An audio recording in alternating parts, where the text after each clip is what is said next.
Question number 61 is asking us to consider three statements with respect to the Central Vigilance Commission (CVC). The CVC was in news because recently the former NIA chief Mr. Sharad Kumar has been appointed as a Vigilance Commissioner in the CVC. Also, CVC and other bodies and commissions like Finance Commission, Election Commission, etc. are fixed part of the polity syllabus in the UPSC.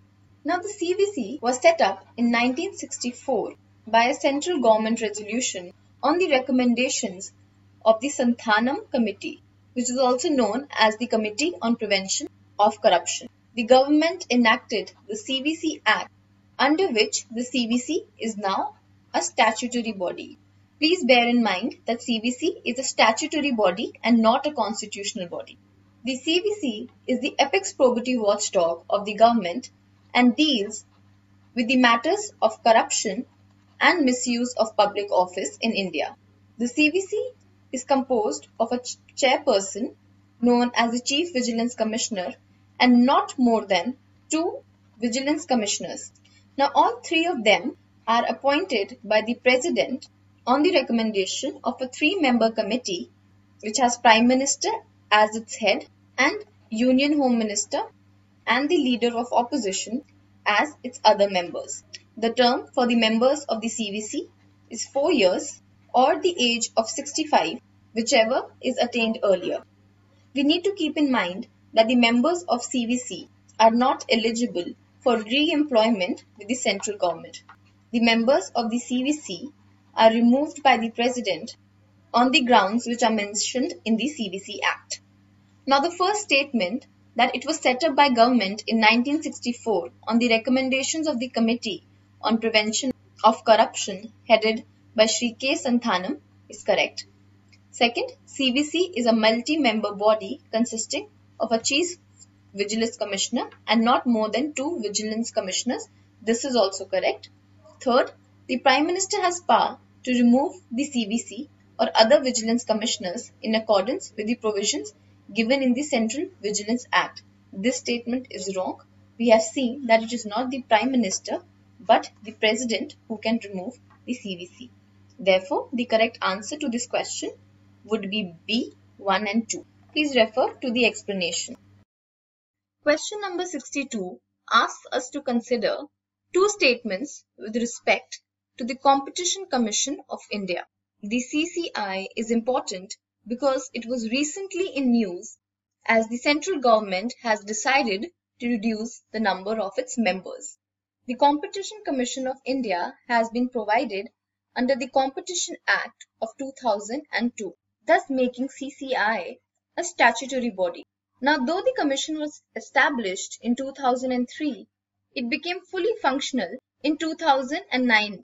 The CCI is a quasi-judicial body whose main mandate is to ensure free competition and trade in the country. As far as its composition is concerned, the CCI earlier had 1 chairman and 6 other members. But recently, the central government has decided to reduce the number of other members to 3. The chairman and the members are appointed and removed by the central government. The term for the members is 5 years and they are eligible for reappointment. Now, coming back to the question, the first statement reads, it is a statutory body established under the Competition Act 2002. This is correct. Second, it consists of 1 chairperson and 6 members. This is wrong because we know that the number of members have been reduced to 3. Therefore, the correct answer to this question would be A, 1 only. To know more about the functions of the CCI, you can look at the explanation. Question number 63 is in reference with the 15th Finance Commission of India. The Finance Commission is important because not only is it a constitutional body, but also because the 15th Finance Commission was in news in relation to the census data it will be considering. Now, the Finance Commission has been provided for under Article 280 of the Indian Constitution, thus making it a constitutional body. Article 280 states that it is the President who shall appoint a finance commission every 5th year or at such earlier time as he deemed necessary. The Finance Commission is composed of one chairman and 4 other members who are appointed by the President. It is the President only who specifies the period for which such members shall hold the office. The members are also eligible for reappointment. Now, since Article 280 provides that the Parliament by law can determine the qualification and manner of selection of such members, the Finance Commission Act 1951 was enacted, stipulating the same. The main mandate of the Finance Commission is to look into the devolution of finances amongst the centre and the state and the allocation of such finances amongst the various states. Now, the 15th Finance Commission was established in November 2017 under the chairmanship of Shri N.K. Singh. Now, the 15th Finance Commission has been in news because the central government has decided that it shall consider the population data of 2011 census to make its recommendation. Now, earlier, the 1971 census data used to be considered. The first statement of the question reads, the 15th Finance Commission will be headed by Shri N.K. Singh, which is a correct statement. Second, the Commission shall use population data of 2011 while making its recommendation. This is also correct. Therefore, the correct answer to this question would be C, both 1 and 2. Please refer to the explanation as well.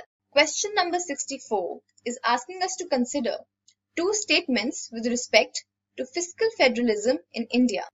Now, the concept of fiscal federalism has been brought into limelight after the central government decided that the 15th Finance Commission shall use the 2011 census data to make its recommendation. A lot of states, especially the southern ones, consider this move to go against the tenets of fiscal federalism in the country. We know that under the Indian federalism, the powers have been divided among the centre and the state.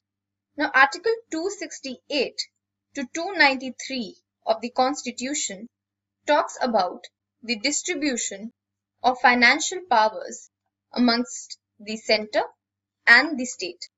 Thus, to simply put, fiscal federalism is nothing but the financial relationship between the centre and the state. The parameters of this financial relationships are dictated by the recommendation of the Finance Commission, which is constituted under Article 280 of the Constitution. It is the mandate of the Finance Commission to make recommendations with respect to allocation of resources between the centre and the state as well as amongst the various states. Now, coming to the question, the first statement reads, fiscal federalism refers to the allocation, devolution, distribution of revenue between different states in India. This statement is correct. Second, it is based on the recommendations of the Finance Commission. This is also correct. Therefore, the correct answer would be C, both 1 and 2. Kindly look at the explanation. Question number 65 is asking which of the following articles of the Indian Constitution the clemency power of the governor are provided. The clemency powers of the governor is important because recently a question has been raised regarding the encroachment of the judiciary on such clemency powers provided to the executive. The clemency powers are a judicial function which has been given to both the president and the governor of a state. To the president, it is provided under Article 72 and to the governor under Article 161. Let us quickly look at the differences. Now, the president can pardon, reprieve, remit, suspend or commute the sentence and punishment of any person convicted under a central law, whereas for the governor, the same 5 powers are available but under a state law. Now, as far as a death penalty is concerned, the President has the power to pardon such death penalty in addition to reprieving, respiting, suspending or commuting the same. Now, a governor does not have the power to pardon a death sentence, but he can suspend, remit or commute a death sentence. So please keep in mind that as far as death sentence is concerned, it's only the President who has the authority to pardon. Next, the President has the power in respect to punishment given under a court-martial, but no such power is available to the governor.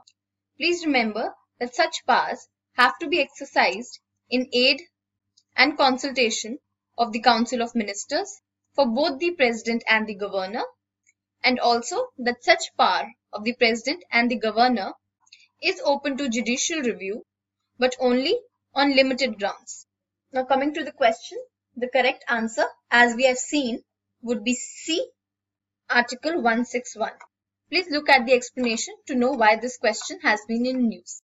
Question number 66 is asking us to consider 3 statements with respect to C-Vigil. The C-Vigil is a mobile application launched by the Election Commission of India. This app can be used by a citizen to register a complaint regarding the violation of the Model Code of Conduct during the elections. Under this app, a citizen can upload a picture or a video showing such a violation. Once such a video is uploaded, the application will itself geotag the location. If the information provided is correct, such a complaint shall be forwarded to the National Grievance Portal of the Election Commission of India. It is important to remember that the identity of a person making a complaint shall be kept confidential. Lastly, this mobile application will be active only in the areas where elections are being conducted. The first statement of the question says, C-Vigil is an online application to report cases of corruption and inefficiency in bureaucracy. This is wrong. It is an app to complain about the violation of election norms. Second, the Central Vigilance Commission launched this mobile application. This is also wrong. We know it has been launched by the Election Commission of India. Thirdly, it facilitates sharing of geotagged photographic and video evidence without disclosure of sender's identity.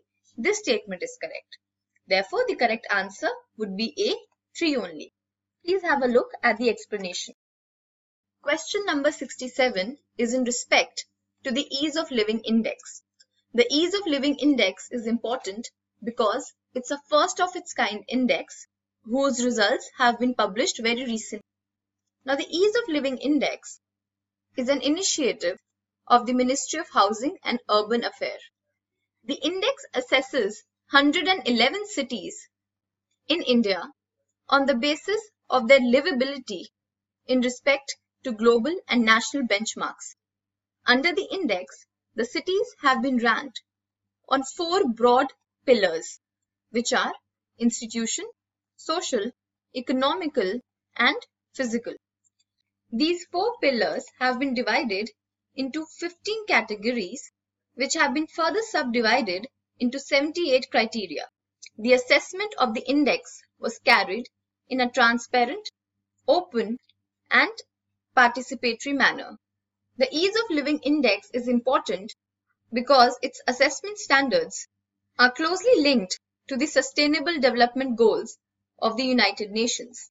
The index has helped the cities to move to an outcome-based approach to urban planning and management. As per the ranking, Pune has been ranked as the first city, followed by Navi Mumbai on rank 2. Coming back to the question, the first statement reads, Ease of Living Index was launched by the Ministry of Housing and Urban Affairs. This is correct. Second, this index is based on an open and participatory assessment of the cities, which is also correct. Therefore, the correct answer would be C, both 1 and 2. Please have a look at the explanation to this question. Question number 68 is in respect with the Unnat Bharat Abhiyan. Now this scheme is important because recently the government has launched the phase 2 of this scheme. Now the scheme is one of the flagship schemes of Ministry of Human Resource Development. The major objective of the scheme is to link higher education institutions to various villages in the country. How the scheme will work is that a higher education institution will adopt a set of villages and thereby will try to understand the challenges in its development process and will further innovate solutions for the same. Under the scheme, the Indian Institute of Technology, Delhi, has been appointed as the national coordinating institution. Coming to the question, the first statement says, UBA was launched by the Ministry of Human Resource Development, which is correct. Second, under the UBA program, higher education institutions of the country have adopted villages for their development, which is also correct. Third, IIT Delhi has been designated to function as the national coordinating institute for this program. This is also correct. Hence, the correct answer to this question would be D, 1, 2 and 3. Please also have a look at the explanation to this question. Question number 69 is being asked in the context of the Poshan Abhiyan. Now this Poshan Abhiyan, which is also known as the National Nutrition Mission, the Poshan Abhiyan is very important because it is a one of its kind comprehensive approach to raise the nutrition level in the country on a war footing mode. The Poshan Abhiyan is an acronym for the Prime Minister overarching scheme for holistic nutrition. The scheme is a flagship initiative of the Ministry of Women and Child Development. The main objective of the scheme is to ensure holistic development and adequate nutrition for pregnant women, mothers and children. The major aims of the scheme is to reduce stunting and various other problems related to undernutrition. Please remember that one of the most important components of the scheme is the scheme's convergence with various other nutrition programs of other ministries.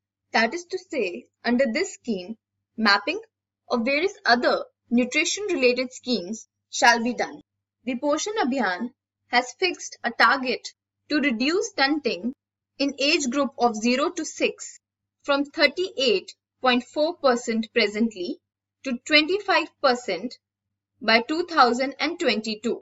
For this reason, this scheme is also colloquially known as Mission 25 by 22. To efficiently meet the targets under the scheme, the government has also taken a loan from the World Bank. Now the first statement of the question reads, Poshan Abhiyan was set up by the government to reduce the level of stunting, undernutrition, anemia and low birth weight babies, which is correct. Second, National Seminar Tech-Thon Technology Partnerships for Poshan Abhiyan was recently organized to enable exchange of ideas, cooperation and technology support towards nutrition. This statement is also correct. Therefore, the correct answer to this question would be C, both 1 and 2. Please have a look at the explanation as well. Question number 70 is in the reference to the Sathi initiative. The Sathi initiative, that is, sustainable and accelerated adoption of efficient textile technologies to help small industries, is important because it was launched very recently and is an important scheme for the powerloom sector in India. Now, this initiative has been launched jointly by the Ministry of Textile and the Ministry of Power. Under the scheme, Energy Efficiency Services Limited, or the EESL, which is a public sector entity under the Ministry of Power, will procure energy-efficient power looms and provide them with efficient machinery at no upfront cost. This initiative will be implemented jointly by the EESL and the Office of the Textile Commissioner on a pan-India basis. Now, this scheme is important because the power-loom sector in India is highly unorganized and has a large amount of small and medium units. Thus, providing these units with efficient machinery will save cost as well as time. Coming to the question, the first statement, Sathi was launched jointly by Ministry of Textile and Ministry of Finance, is wrong. It was launched by Ministry of Textile and Ministry of Power. Second, its aim is to sustain and accelerate the adoption of energy-efficient textile technologies in the power loom sector is correct. Hence, the correct answer to this question would be B, 2 only. Please look at the explanation for more details. Question number 71 is in context of the Dam Safety Bill 2018. This bill is very important in the context of disaster management, which is a core area in the UPSC syllabus.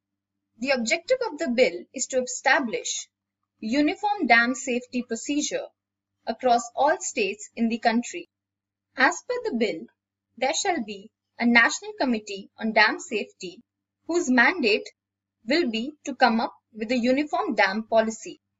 The bill also provides that for all the states having more than 20 dams, there shall be a state committee on dam safety, which will cater to the policy needs specific to that state.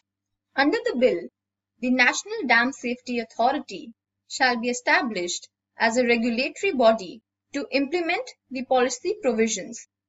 Further, the bill mandates that every state shall have a state dam safety organization. The function of this organization is to ensure proper inspection, surveillance, and maintenance of the dams. The onus of the dam safety under this bill lies on the dam owner. Now, the first statement of the question reads, the Dam Safety Bill 2018 aims to provide robust legal and institutional framework under the central and state government for the safety of dams, which is correct. Second, as per the bill, every state has to establish a state dam safety organization, which is also correct. Third, the bill provides for establishment of National Dam Safety Authority as a regulatory body to implement the policy guideline standards for dam safety in the country, which is correct. Therefore, the right answer is D, 1, 2, and 3. For more information on the provisions of the bill, please refer to the explanation. Question number 72 has been asked in the context of the Samagra Shiksha scheme. A question from this scheme has been asked because firstly, it has been launched very recently and also because it's a flagship scheme in school education sector in India. Now, the scheme has been launched by the Ministry of Human Resource Development. The main aim of the scheme is to ensure inclusive and equitable quality education at all levels of school education. By all levels, we mean that it will be operational from preschool to 12th standard. Now, this scheme has subsumed 3 previous centrally sponsored schemes, namely the Sarva Shiksha Abhiyan, the Rashtriya Madhyamik Shiksha Abhiyan, and thirdly, teacher education. The scheme also provides for strengthening the infrastructure of the schools, especially in rural areas. The scheme aims to improve the quality of school education by focusing on 2 T's, that is, teachers and technology. It is a centrally sponsored scheme and will help the states in implementing Right of Children to Free and Compulsory Education Act 2009. Now, the first statement of the question reads, the Ministry of Human Resource Development has launched the Samagra Shiksha scheme, which is correct. Second, it subsumes all the 3 schemes, viz. the Sarva Shiksha Abhiyan, the Rashtriya Madhyamik Shiksha Abhiyan, and teacher education, which is also correct. Third, bridging gender and social category gaps at all levels of school education is one of the major objectives of this scheme, is also correct. Therefore, the right answer is D, 1, 2. Please have a look at the explanation to this question. Question number 73 is in respect to the Trafficking of Persons Bill 2018. Now, this bill is very important because it's the first specific law on the offense of human trafficking in the country. Now, the bill aims to address the issue of human trafficking from three perspectives. Firstly, rescue. Second, rehabilitation. And third, prevention. The bill mandates setting up of a National Anti-Trafficking Bureau, which shall be the nodal agency to implement the provisions of this bill and investigate various cases related to human trafficking. The bill also mandates every state to set up state nodal officer. The bill also seeks to establish anti-trafficking units at the district level in each state. Further, the bill also states that an anti-trafficking relief and rehabilitation fund shall be established at all three levels of the government. Under the bill, it is the mandate of the central as well as the state government to set up protection homes for the victims of such offences. Under the bill, designated courts shall be created which have to complete the trial within 1 year. Lastly, please remember that this bill has been drafted in compliance with the United Nations Convention against Transnational Organized Crime, to which India has ratified. Coming to the question, the first statement, the Trafficking of Persons Bill 2018 requires the central or the state government to set up protection homes is correct. Second, the bill also provides for the setting up of anti-trafficking units at the district level is also correct. Third, the bill provides for setting up designated courts in each district is correct. Therefore, the correct answer would be D, 1, 2 and 3. Please take a look at the explanation to this question. Question number 74 is in the context of the Fugitive Economic Offenders Bill 2018. This bill is important because recently various economic offenders have fled the country and the government is making successive efforts to extradite them. Also, this bill has been passed in the Lok Sabha in the preceding session of the Parliament. Let us look at few of its provisions. Now, the objective of this bill is to curb the practice of evading criminal prosecution by an economic offender. As per the bill, a fugitive economic offender is defined as a person against whom arrest warrant has been issued by any court in the country for commission of a specified offence under this law, and the same person has left India or is refusing to return to evade criminal prosecution. You need to keep in mind that this definition is applicable only in the offences where the value involved is 100 crores or more. To fulfill the objective of this law, special courts have been established under the Prevention of Money Laundering Act 2002. It is these special courts who have the power to declare a person as an FEO. The special court also has the power to attach the property of an FEO, which shall be confiscated and vested with the central government. The bill also states that no search warrant is required to conduct an inspection to any of the properties of an FEO. The bill also disallows an FEO to file any civil claim in any court in the country. Now, in the question, the first statement reads, under the Fugitive Economic Offenders Bill, offenders' property may be confiscated and vested in the central government, which is correct.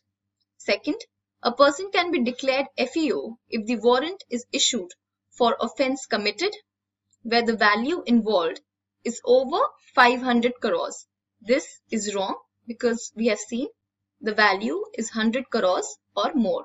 Therefore, the correct answer to this question would be A, 1 only. Please take a look at the explanation.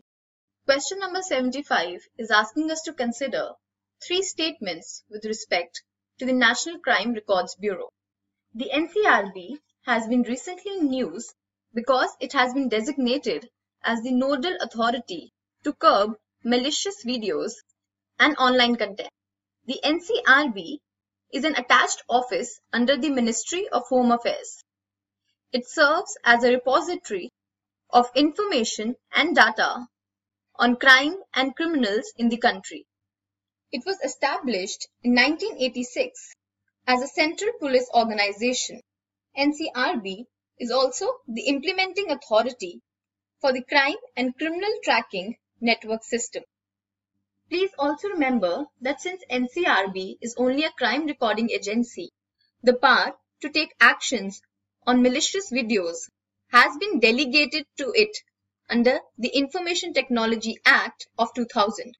Coming back to the question, the first statement reads, the Ministry of Home Affairs has designated NCRB as the nodal authority to curb online child pornography, sexual violence and rape videos, which is a correct statement. Second, NCRB was established in 1986 as a central police organization. This is wrong. We know that it was established in 1986. Third, NCRB is headquartered in New Delhi and implements crime and criminal tracking network system, which is again correct. Therefore, the correct answer to this question would be B, 2 and 3. For more information on the NCRB, please look at the explanation.